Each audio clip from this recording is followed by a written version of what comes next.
ಸತ್ತಿಗೇರಿಯವರು ಬಹಳಷ್ಟು ಸ್ಟಾಕ್ ಇರತಕ್ಕಂಥ ಕಲಾವಿದ. ನನ್ನ ಶಿಷ್ಯರಲ್ಲಿ ಸ್ವಲ್ಪ ವೈವಿಧ್ಯಮಯವಾಗಿ ಬರೀ ಕೇಳಬಾರ್ದು ನೋಡುವಂಥ ಹಾಸ್ಯವನ್ನು ಕೊಡುವಂಥ ವ್ಯಕ್ತಿ ಮಹದೇವಪ್ಪ ಸತ್ತಿಗೇರಿಯವರು. ಹೀಗಾಗಿ ನಾನು ಅವರ ಕಾರ್ಯಕ್ರಮಗಳನ್ನು ಹೆಚ್ಚಾಗಿ ಹಳ್ಳಿಗಳಿಗೆ ಜಾಸ್ತಿ ಕಳಿಸ್ತಿರ್ತೀನಿ. ಅವರು ಹಳ್ಳಿಗಳಿಗೆ ನಾನು ಹೋಗೋದಿಲ್ಲ. ಹಳ್ಳಿಯವರಿಗೆ ಬೀಚಿ ಯಾರು, ಕೈಲಾಸಂ ಯಾರು, ಬೇಂದ್ರೆ ಯಾರು, ಕಾವ್ಯ ಅಂದ್ರೆ ಏನು, ಸಾಹಿತ್ಯ ಅಂದ್ರೆ ಏನು ಪಾಪ ಐಡಿಯಾ ಇರೋದಿಲ್ಲ. ಸುಮ್ಮನೆ ನಗಬೇಕು ಅಂತ ಬರ್ತಾರೆ. ಆಮೇಲೆ ಉಂಡು ಬರೋ ಮಂದಿರ ಅದು. ನಾನು ಮಾತಾಡಿದ ಮೇಲೆ ಊಟಕ್ಕೆ ಹೋಗೋ ಮಂದಿಗೆ ಮಾತಾಡೋದಕ್ಕೆ ಹೋಗ್ತೀನಿ. ಉಂಡು ಬಂದು ಕುಂದ್ರೋ ಮಕ್ಕಳು ಅಂತ ಯೋಚನೆ ಮಾಡೋ ಮಂದಿಗೆ ಸತ್ತಿಗೇರಿಯವ್ರನ್ನ ಕಳಿಸ್ತಿರ್ತೀನಿ ನಾನು.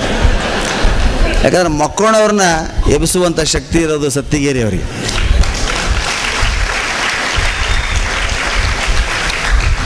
ಹೀಗಾಗಿ ನನಗೆ 14 ಜನ ನನ್ನ ಶಿಷ್ಯರು ಅನ್ನೋದಕ್ಕಿಂತ ನನ್ನ ಸ್ನೇಹಿತರು ಮತ್ತು ನನ್ನ ದಾರಿಯಲ್ಲಿ ಬರ್ತಿರ್ತಕ್ಕಂಥ 14 ಜನ ಶಿಷ್ಯರಲ್ಲಿ ಕೆಲವರಿಗೆ ಕೆಲವು ಊರುಗಳಂತ ನಾನು ಅಲಾಟ್ ಮಾಡಿಕೊಟ್ಟೀನಿ.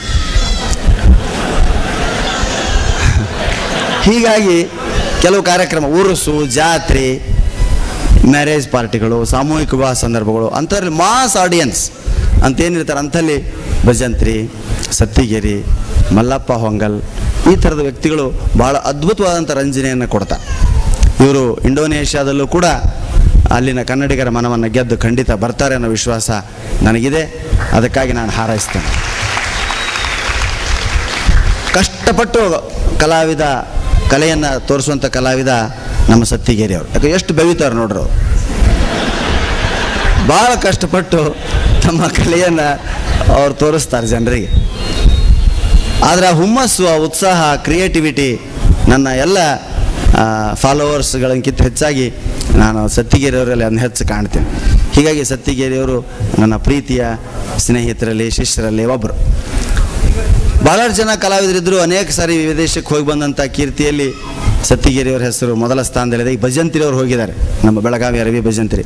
ಅವ್ರು ಇವತ್ತು ಸಿಡ್ನಿಯಾಗಿದ್ದಾರೆ, ಆಸ್ಟ್ರೇಲಿಯಾಕ್ಕೆ ಹೋಗಿದ್ದಾರೆ. ನಾನು ಇನ್ನೆಲ್ಲ ಒಂದೊಂದು ರೌಂಡ್ ಹೋಗಿ ಬಂದೀನಿ ರೀ. ಎಲ್ಲ ಒಂದು ರೌಂಡ್ ಹೋಗಿ ಬಂದು ನಾನು ಹೋದದ್ದು ಯಾರಿಗೂ ಗೊತ್ತೇ ಆಗಲಿಲ್ಲ.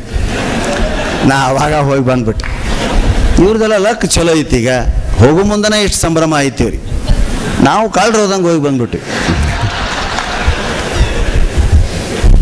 ಬಹಳ ಸಂತೋಷ. ಒಬ್ಬ ಕಲಾವಿದ ಒಂದಾನೊಂದು ಕಾಲಕ್ಕೆ ಈ ವಾತಾವರಣದಿಲ್ಲ. ಮೋಹನ್ ನಾಗಮ್ನವ್ರು ಇಲ್ಲೇ ಇದ್ದಾರೆ.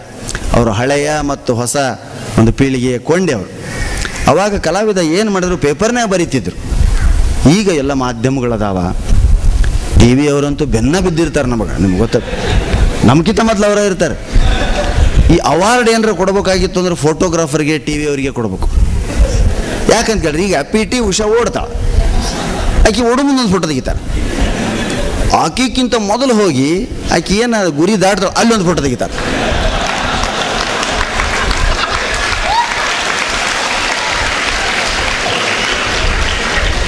ಈ ಪ್ರೈಸ್ ಕೊಡೋ ದೊಡ್ಡ ಮಂದಿಗೆ ಗೊತ್ತಿರಲಾರ್ದ ಉಷಾಗ ಪ್ರೈಸ್ ಕೊಡ್ತಾವೆ. ಈ ಕೆಲ ಬಂದು ರೀಚ್ ಆದ ಫೋಟೋ ತೆಗ್ದಾನವ ಅಂದ್ರೆ ಈಕಿಗಿಂತ ಮೊದಲು ಓಡ್ಯಾನಲ್ಲವ ಅನ್ನೋದು ಅವಾಗ ಲಕ್ಷ್ಯ ಇರಂಗಿಲ್ಲ. ಅದಲ್ಲ, ಕೆಲವು ದುರಂತ ವೃತ್ತಿಗಳದಾವ. ದುರಂತ ವೃತ್ತಿಗಳಂತ ಫೋಟೋಗ್ರಾಫರು, ವಿಡಿಯೋಗ್ರಾಫರು ಇಡೀ ಲಗ್ನ ಮಂದಿ ಉಣ್ಣಾಕ ಕುಂತ ಫೋಟೋ ತೆಗಿತಾವ. ಅವಕ್ಕ ಊಟಿರಂಗಿಲ್ಲ.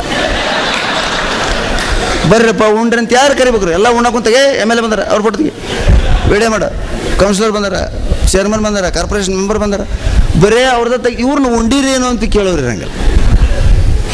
ಅಂಥ ಕೆಲವು ವೃತ್ತಿಗಳಲ್ಲಿ ಅದ್ಭುತವಾದಂಥ ಸಾಧನೆಯನ್ನು ಮಾಡ್ತಾರೆ. ಅದಕ್ಕೆ ನಾನೊಂದು ಪುಸ್ತಕ ಬರ್ತೀನಿ, ನಗಿಸುವವನು ನೋವುಗಳು ಅಂಥೇಳಿ. ನಾವು ನಗಸಾಕೆ ಬರ್ತೀವಿ ರೀ, ಆದರೆ ನಾವು ಎಷ್ಟು ನೋವು ಅನುಭವಿಸ್ತೀವೋ ಅದು ನಲಿವಾಗಿ, ನಗುವಾಗಿ ನಿಮ್ಮ ಮುಂದೆ ಬರ್ತದೆ. ನಂದು ಒಂದು ಹೆಮ್ಮೆ ಅಂದರೆ ಶೇಗುಣೇಶ್ವರ ಪಾಪ ಭಾಳ ಸಹೃದಯ ಸ್ನೇಹಿತರು ಪಾಪ ಹಾರೈಸಿದರು, ಪ್ರಾಣೇಶ್ವರಿ ಡಾಕ್ಟ್ರೇಟ್ ಬರಲಿ, ಸ್ಟೇಟ್ ಅವಾರ್ಡ್ಗಳು ಬರಲಿ ಅಂತ. ಇವತ್ತು ಅವನ್ನೆಲ್ಲ ಬರಂಗಿಲ್ಲರ, ಅವು ಕೊಂಡ್ಕೋಬೇಕಾಗೈತಿ. ಅವು ಖರೀದಿಗದವ. ಅದಕ್ಕೆ ನನ್ನ ತಗ ಶಕ್ತಿ ಇಲ್ಲರಿ, ಬ್ಯಾಡ ಹೇಳಬೇಡ ಅಂದೆ ಅವ್ರಿಗೆ. ಇಲ್ಲಿ ಹೇಳಂತ ಹೇಳ್ತೀನಿ, ನೋಡೋಣ ಅಷ್ಟೊತ್ತು ಯೋಗ್ಯತೆ ಬಂದರು ತಗೋವಂತೀರಂತ ಅವನ್ನ ಕೊಂಡ್ಕೊಳೋ ಸ್ಥಿತಿಗೆ ಬಂದ್ಬಿಟ್ಟವ್ರು. ಮುಂದೆ ಸ್ವಲ್ಪ ವರ್ಷಕ್ಕೆ, ಇನ್ನೊಂದು 8-10 ವರ್ಷಕ್ಕೆ ಓಣ್ಯಾಗ ಮಾರ್ತಾರ ಅವನು. State award, state award, state award, national award, national award, national award. ಒಂದು ನ್ಯಾಷನಲ್, ಒಂದು ಸ್ಟೇಟ್ ಕೊಡಪ್ಪ. ಸರ ಇವೆರಡು ತೊಗೊಂಡ್ರೆ ಡಿಸ್ಟ್ರಿಕ್ಟ್ ಅವಾರ್ಡ್ ಫ್ರೀ ಐತೆ ನೋಡ್ರಿ, ತೊಗೊಂಡ್ರೆ ಅದೊಂದಂತ. ಡಾಕ್ಟ್ರೇಟ್ ಅಂತಾರ. ಕರ್ಮ ಸ್ನೇಹಿತರೆ, ಅದು ದುರಂತ ಆಗಿಬಿಟ್ಟತಿ ಇವತ್ತು. ಅದಕ್ಕೆ ಅದು ಯಾವುದನ್ನೂ ತಲೆಯಾಗಿಟ್ಕೊಳ್ಳದೆ ನಾನು ಏನನ್ನ ನೋಡಿ ಕಾರ್ಯಕ್ರಮಗಳು ಕೊಡ್ತಾ ಇದ್ದೀನಿ ಅಂದರೆ ಸ್ನೇಹಿತರೆ, ದಿನಾ ಟಿ ವಿಯಾಗಿ ಬರ್ತೈತೆ ನಂದು. ಹೌದಾ? ಪ್ರತಿ ದಿವಸ ನೋಡ್ತೀರಿ. ಆಯ್ತವಾರಂತೂ 3 ಹೊತ್ತು ನಂದ ಅನ್ನನೂ ಅದ, ಔಷಧನೂ ಅದ. ಆದರೂ ಸಹಿತ ಹೊರಗೆ ಇಂಥ ಮಳೆ, ಧಾರವಾಡ ಮಳೆ, ಅಂಥದ್ರೊಳಗೆ ಏನು ಜಗ ಸಿಗಲಾರ್ದ ನಿಂತಿರಲ್ಲ, ಇವ ದೊಡ್ಡ ಪ್ರಶಸ್ತಿ ರೀ ನಮಗೆ. ಇದರ ಮುಂದೆ ಯಾವ ಡಾಕ್ಟ್ರೇಟು, ಯಾವ ರಾಜ್ಯೋತ್ಸವ, ಯಾವ ರಾಷ್ಟ್ರೀಯ ಅವಾರ್ಡ್ ತೊಗೊಂಡು ಏನು ಮಾಡ್ತೀವಿ? ಅಲ್ಲಿ ಎಷ್ಟು ಜನ ವಯಸ್ಸಾದವರು ತಾಯಂದ್ರೆ ನಿಂತಾರ, ಅಜ್ಜಂದ್ರೆ ನಿಂತಾರ. ಪ್ರಾಣೇಶ್ ಬರ್ತಾನಂತ ಆ ಫೋಟೋ ನೋಡಿ ಒಳಗೆ ಬರ್ತಾವ. ಪಾಪ ಮಳೆ ಇಲ್ಲ, ಚಳಿ ಇಲ್ಲ. ಇಲ್ಲಿ ಯಾಕೆ ಮಾಡ್ತಾರೆ? ಜಗ ಸಾಲೋದಿಲ್ಲ. ನಿಮ್ದು ಯಾವಾಗ ಬಂದರೂ ಇಲ್ಲೇ ಮಾಡ್ತಾರೆ. ಅಲ್ಲಿ ಎದುರು ಒಂದು ಐತಲ್ರಿ, ನಾ ಏನು ಮಾಡ್ಲಪ್ಪ, ಅದಿನ್ನ ಸರಿ ಆಗಿಲ್ಲ ಅಂತ ಮೋಹನ್ ನಾಗಮ್ಮನವ್ರ ಹೇಳ್ಬೇಕು, ಅದು ಎಂದು ಸರಿ ಆಕೈತೆ ಅಂತೇಳಿ. ಆರಾಮ್ ಬಂದು ನೋಡಿ, ಎಷ್ಟು ವರ್ಷ ಆಯ್ತು. ನಾನು ಬರೋಕತ್ತು ಒಂದು 25 ವರ್ಷ ಆಯ್ತು ಆಕ್ರಿ ಇಲ್ಲಿಗೆ. ಅವಾಗಿನಿಂದ ಅದು ರಿಪೇರಿಯಾಗ ಆಯ್ತದ. ಅದಕ್ಕೆ ಇಷ್ಟು ಸಾಹಿತ್ಯ ಆಸಕ್ತರು ಧಾರವಾಡದಾಗ ಅದಾರ ಅಂದ್ರೆ ಎಷ್ಟು ಕೇಳೋದಕ್ಕೆ ಬರ್ತಾರೆ ಜನ. ಒಂದು ಅದ್ಭುತವಾದಂಥ ರಂಗಮಂದಿರ, ಅದು ಬೇಗ ರೆಡಿ ಆಗಬೇಕು. ಅದಕ್ಕೆ ಏನು ಸಹಾಯ ಐತೆ ನಾವು ಮಾಡೋಣ ಅಂತ ಅನ್ಸೈತಿರಿ ನಾನು. ಕರೆ ಈ ಪರಿ ಅದು ನಿಂತೈತೆ ಅಂದ್ರೆ ಅದಕ್ಕೇನು ಒಂದು ದಿವಸ ನಾನಾ ಬರಲೇನೋ, ನಾ ಬಂದ್ರಂತೂ ನೀವೆಲ್ಲ ಬರ್ತೀರ? ನಡ್ರಿಯಪ್ಪ. ವಿಧಾನಸೌಧ ಹಿಂಗೆ ಕಟ್ಟಿದಿರಿ. ಕೆಂಗಲ್ ಹನುಮಂತಯ್ಯವರು ವಿಧಾನಸೌಧ ಕೊಟ್ಟು ಮುಂದೆ ಭಾಳ ಸಮಸ್ಯೆ ಆಗಿಬಿಡ್ತು. ಕೂಲಿ ಮಾಡೋರು ಸಿಗೋಲ್ರು, ಮಣ್ಣು ಹೊರೋರು ಸಿಗೋಲ್ರು, ಸಿಮೆಂಟ್ ಹೋಗೋರು, ಇಟ್ಟಿಗೆ ಹೊರೋರು ಸಿಗೋಲ್ರು. ಏನು ಮಾಡ್ಬೇಕ್ರಿ? ಅವಾಗ ಕೆಂಗಲ್ ಹನುಮಂತರು ಎಂಥ ಯೋಚನೆ ಮಾಡಿದ್ರು ಅಂದ್ರೆ, ಜೈಲಿನೊಳಗೆ, ಸೆಂಟ್ರಲ್ ಜೈಲಿನೊಳಗೆ 350 ಜನ ಕೈದಿಗಳಿದ್ದರು. ಆ ಕೈದಿಗಳಿಗೆ ವಿಧಾನಸೌಧದ ಕೆಲಸಕ್ಕೆ ಹಚ್ಚಿದ್ರು. ಅವರಿಗೆ ದಿನಗೂಲಿಯನ್ನು ಕೊಟ್ಟು ಅವು ಸುಮ್ಮನೆ ಜೈಲಿನಾಗ ಸುಮ್ಮನೆ ಅಲ್ಲಿ ಒಂದು ಇಷ್ಟು ಎತ್ತಿ ಹಾಕೋದು, ಕಠಿಣ ಸಜಾ ಅಂತ ಇರ್ತೈತೆ. ಅಲ್ಲಿ ಇಲ್ಲಿ ಎತ್ತಿ ಹಾಕೋದು, ಇಲ್ಲಿ ಅಲ್ಲಿ ಎತ್ತಿ ಹಾಕೋದು. ಒಂದು ಟೀಮ್ ಬಂದಾಗ ಇಲ್ಲಿ ತೆಗ್ಗು ಮುಗಿಸ್ತಾರೆ, ಈ ಕಡೆ ತೆಗ್ಗಾಕೈತೆ. ಅವಾಗ ಇನ್ನೊಂದು ಟೀಮ್ ಬಂತು ಅಂದ್ರೆ ಈ ತೆಗಿಂತ ಆ ತೆಗಿ ಮುಗಿಸ್ತಾರೆ. ನಾವು ಹಿಂದಕ್ಕೆ ಯುವ ತರಬೇತಿ ಶಿಬಿರ ಅಂತ ಹೋಗ್ತಿದ್ವಿ, ಯುವಕರ ತರಬೇತಿ ಶಿಬಿರ ಅಂತ. 2 ಸಲ ಹೋದ್ ನಾನು ಒಂದು ಊರಿಗೆ. ಅಲ್ಲಿ ಮಾಡಿದ್ವಿ ನಾವು. ಈ ಕಡೆ ಬಿದ್ದ ಕಸ ಅತ್ತಾಗ ಹಾಕ್ತಿದ್ವಿ, ಅತ್ತಾಗ ಬಿದ್ದ ಕಸ ಇತ್ತಾಗ ಹಾಕ್ತಿದ್ವಿ. ಯುವಕರ ತರಬೇತಿ ಶಿಬಿರ 8 ದಿವಸ 10 ದಿವಸ ಕೋಟ್ಯಾಂತರ ರೂಪಾಯಿ ಹಾಳಾಗೋ.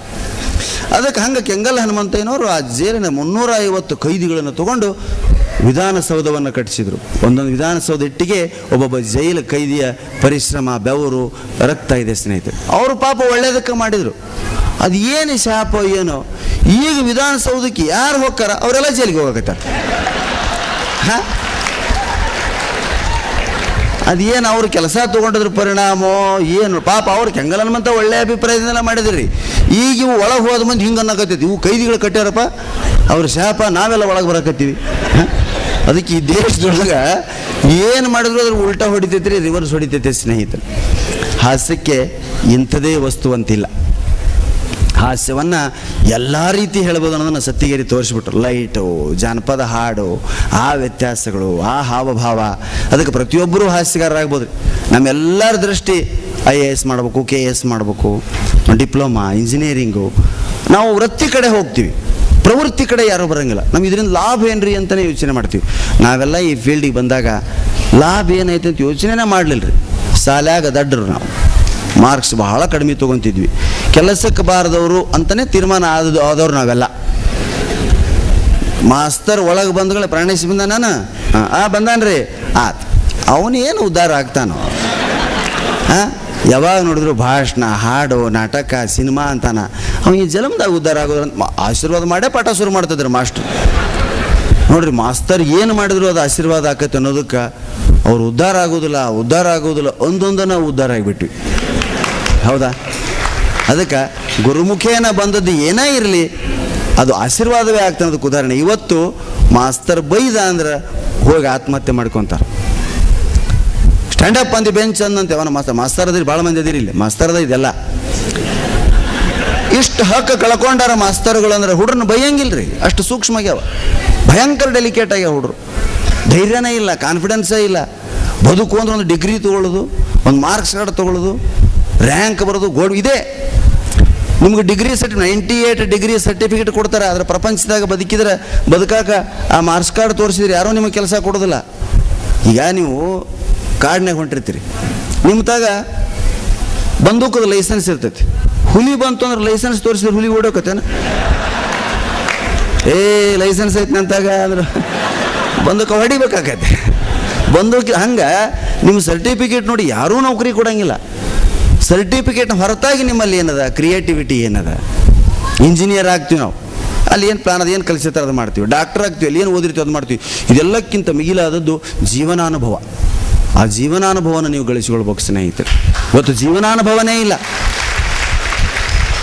ಸರ್ಟಿಫಿಕೇಟ್ ಒಯ್ದ್ರನ ತೋರಿಸಿದ್ರನ, ನಡಿ ಕೆಲಸ ಕೊಡ್ತಿಲ್ಲ, ಇಷ್ಟು ಮಾರ್ಕ್ಸ್ ತೊಗೊಂಡು ನೋಡು, ಎಷ್ಟು ಗೋಲ್ಡ್ ಮೆಡಲ್ ಹಾಕೊಂಡು ಹೋಗ್ಬಿಡ್ತಾರೆ ಕೊಳಗೆ ಹೊಸು ಗೋಲ್ಡ್ ಮೆಡಲ್.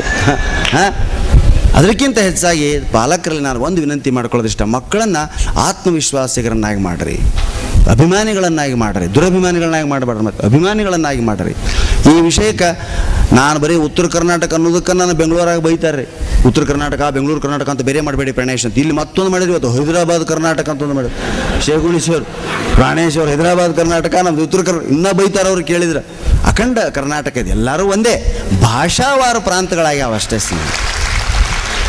ಭಾಷೆ ಮೇಲೆ ನಾವು ಹಮ್ಮಿಕೊಂಡು ಇನ್ನೇನು ನಾವು 371 ಅದೇನು ಬಂದವಲ್ಲ, ಅದರ ಲಾಭಕ್ಕಾಗಿ ಅದರ ಅನುಕೂಲಕ್ಕಾಗಿ ಹಂಗೆ ಹೇಳ್ಕೊತೀವಿ ಹೊರತು ನಮ್ಮಲ್ಲಿ ಖಂಡಿತ ರಾಜ್ಯವನ್ನು ಒಡಿಬೇಕನ್ನೋದು ಇಲ್ಲ.